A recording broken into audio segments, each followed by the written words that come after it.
Hey guys, happy Sunday to everyone. I just wanted to do this video. This is more of a really interesting video that I had planned for. I've been a record collector for a long time and a music collector and CDs and such. And I guess a decade ago, less than a decade ago, 7 years ago or something like that, I started logging all of my stuff on an app called Discogs. And a lot of people that collect records do this. It's a way to, some people swap their stuff. I don't use it for that.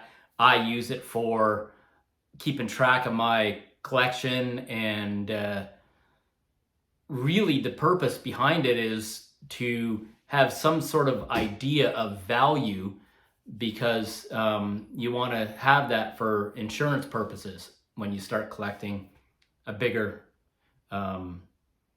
range of material. So it's pretty valuable stuff. Now, it also gives a running total of the value of your items based on sales history within the app and people that flip records and buy and sell and stuff like that. I personally don't use it for that. I use it just for keeping track of my stuff. But it's fun to look at sometimes. It gives a low amount, a medium price, and a high price of the items based on sales history.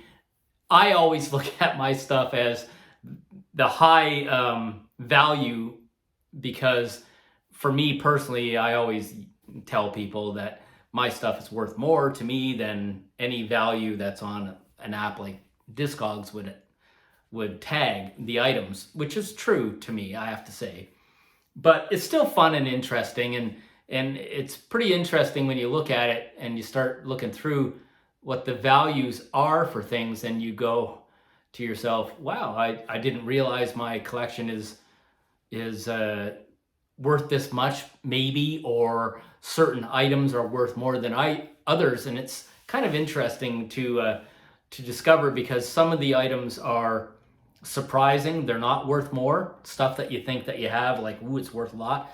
And then other items you don't think much about, and then you look at the app and you're like, holy moly, this stuff's worth some money. And it's because of pressings, all based on quantity of items. So obviously, if there's a pressing that was kind of rare, or maybe a band didn't promote that record as much as other records, it becomes more valuable to the collectors. That's the way it is. So I looked through my app because I was updating it and making sure I had all of my latest stuff in there. So two things. My collection is CDs and vinyl records. The CDs aren't worth much money. That's just the way it is. There's not too many. There's a couple of CDs that are a little bit more valuable than others, I suppose, but where the money is and where the value is in anyone's collection is in vinyl records, because they are expensive. They're expensive to buy. I've noticed that in the last while. They've gone up in price. It's just supply and demand. They've become popular again, and a lot of the vintage stuff. I'm personally not a guy that buys a lot of used stuff.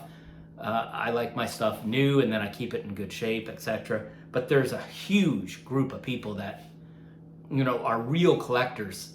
My collection is really small compared to many of the people that I know from the record club I'm involved with and people that I follow. My collection's really quite modest, but I like to say it's about quality over quantity. I'm really picky with what I add to my collection. And I went through my Discogs, and a lot of the stuff that's really valuable that I'm going to show you from my collection is stuff that I've had literally for decades. I mean, at my age, this stuff has been around with me since I was a young teenager. So let's go through it. I did like a top 10. I'm not going to tell you the actual value because it's a little bit skewed. it's really kind of like not really truthful as far as the highest value of the Discogs app, but it does sort of point towards what stuff is more valuable based on the pressings and stuff. And I just thought it was just a fun way to pick out some things to show you guys. That's all. So yeah, so in my collection, top 10. So starting at number 10, Pink Floyd, The Wall. Now, Pink Floyd, The Wall is a double record that I have had in my collection since I was young.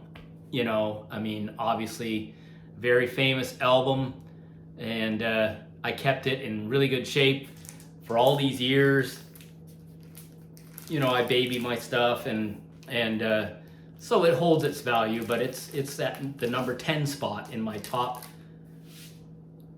stuff. Now, I will say that, you know, my collection, as I said, is pretty small compared to some people out there, for sure, but it's good. And I have a collection of 620 items, but that includes CDs. So of those items, this is number 10 in value for my stuff. Number 9, probably not a big surprise. It's just the pressing I happen to have. There's pressings out there that are probably worth one hell of a lot more than this, but Led Zeppelin 1, another record I've had in my collection for a very long time, and probably not a big surprise that The Wall and this is in my top 10. This is number 9. Number 8, and I will say that this band is a band that all of their stuff is pretty valuable to this day that I own, and Iron Maiden's The Number of the Beast is at number 8 in my top 10 valuable stuff, and all of their stuff that I own from their collection is quite valuable. So Maiden's catalog is sought after for sure, and this is, you know, an original. Look at the artwork on that. Wow. Number 7 surprised me a little bit. Maybe it shouldn't, because I've had it for a long time. It's Def Leppard's High and Dry. And I thought a couple of other Def Leppard records would be more valuable, but it's High and Dry that's the one that's quite valuable in my collection, which is real cool because it's a great record. Number 6, there's literally 3 records in this top 10 that haven't been with me for decades. And this is a really new one into my collection, and happy to have it. And right away I was like, whoa, that's worth more than I paid for it. And it's Talking Heads, Stop Making Sense. It's the double record that was put out. It's live, and it's collected from the movie that was done, Talking Heads movie, Stop Making Sense. And yeah, it's pretty valuable. I'm real happy with that, but that's not why I bought it. I wanted some Talking Heads into my... See, that's the thing. For me, everybody's different. Some people go out of their way to learn about what's valuable, add it into their collection. For me, it's not like that. I just buy the music because I want to add the music to my collection, and then if it's really valuable, then I guess that's a big bonus, I suppose, but it doesn't really change how much I love this stuff. Now, I wanted to interject that the most valuable CD that I have in my collection, and as I say, CDs aren't like vinyl, where they vinyl records where they increase their value a whole lot, but the most valuable CD in my collection is the original first debut record from the 1975.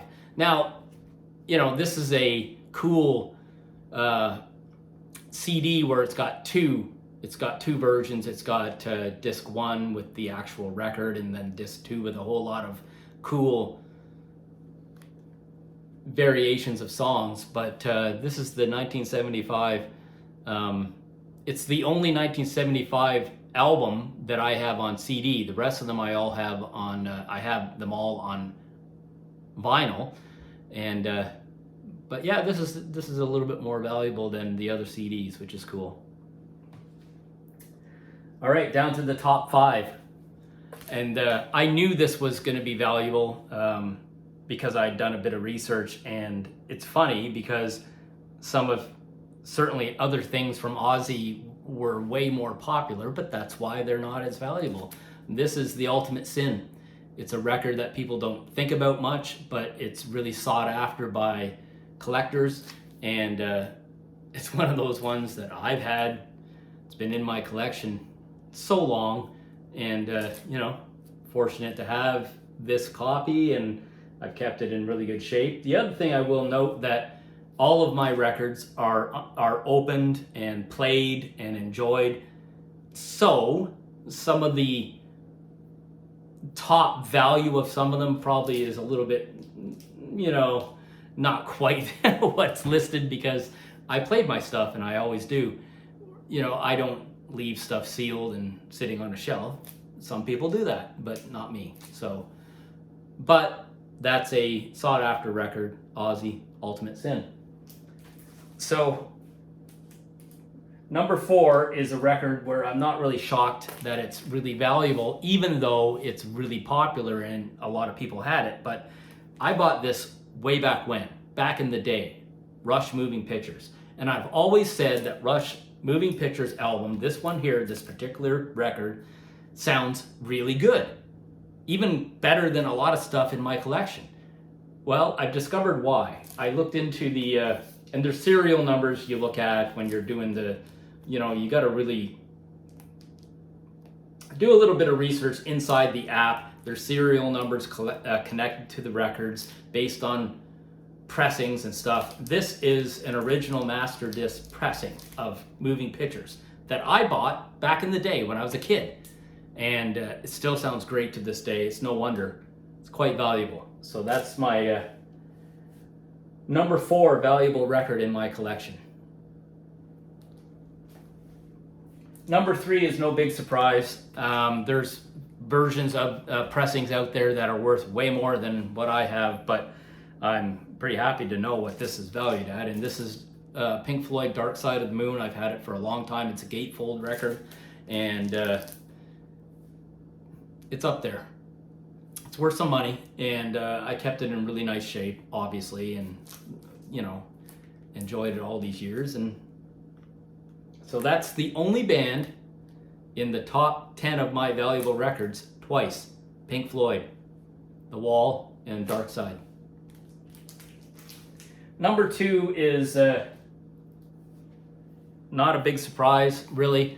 It's one of those ones that's more modern. I've had this a long time. It was a simple gift from my good friend, and it is Pearl Jam Rearview Mirror. Now, I will say, this is an original Pearl Jam with the multiple discs included. So, recently, not that long ago, Pearl Jam put out a new pressing, and they offered this Rearview Mirror in sort of like 2 different versions of, it's like the best of or greatest of Rearview Mirror 1 and 2.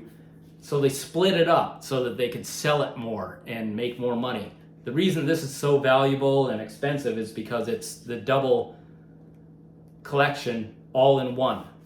So it's really impressive, and it's always held its value. And I'm a little bit surprised it's still not number 1, but there's a funny reason why. So my number 1 valuable item in my collection, it seems, based on the Discogs, and I was surprised too, but it seems to be this Greta Van Fleet's EP. It's only got 4 songs on it. It's called Black Smoke Rising. It's a gatefold, and yeah, it's quite valuable apparently. And again, I'm a little bit surprised, but I think it's probably because it was, you know, their initial offering. And it has 4 great songs on here, and they re-released some of these songs in their extended, not really first studio album, but extended EP. This is their short EP, their first offering, and it's quite valuable. I bought this, I believe, at Sonic Boom Records just on a whim because I like Greta Van Fleet. So it's funny how some of this stuff comes to you. So yeah, so that's my video. I'm happy to have this stuff.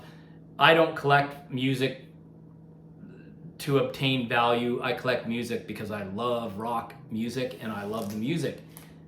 But it's fun to, I keep track of it. I keep real good track of it because you need to, and it's a lot of fun. I have fun with it.